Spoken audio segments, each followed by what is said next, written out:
76% जल मिश्रित 10 लीटर चीनी के एक विलयन को 5 दिनों के लिए धूप में रखा जाता है। 5 दिनों बाद यदि विलयन में जल की मात्रा 20% रहती है तो शेष विलयन का परिणाम क्या है? तो ये देखिए, जब 76% जल मिश्रित 10 लीटर चीनी थी और 5 दिनों के लिए रखा है तो जल की मात्रा 20% रह जाती। मतलब जब जैसे ये अपना घोल था इतना भरा था पहले, अब इसको यहाँ पे रखा है और अब इसमें इतना जल और अपना मिश्रण बचा है, तो जो इसमें चीनी थी पहले वाले मिश्रण में, तो चीनी थोड़ी नहीं धूप से निकल गई होगी, निकला तो होगा केवल पानी। तो इसमें जो पहले चीनी रही होगी उतनी अभी भी चीनी रही होगी।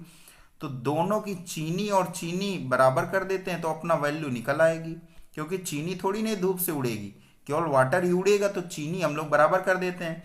तो पहले क्या लिखा था? 76% जल मिश्रित 10 लीटर चीनी के विलयन में। तो अगर 76% जल था तो अपनी चीनी कितनी थी? 24%। तो 10 का 24% पहले चीनी थी।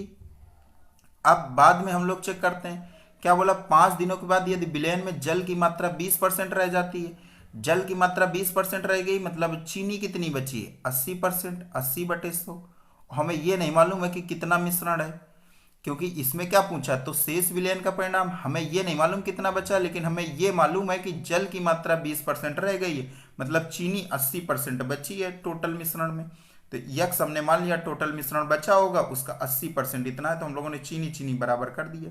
यहाँ 0 0 कैंसिल हो गया, यहाँ पे भी कैंसिल हो गया, यहाँ पे 3 आ गया। एक्स की वैल्यू कितनी आ गई? 3।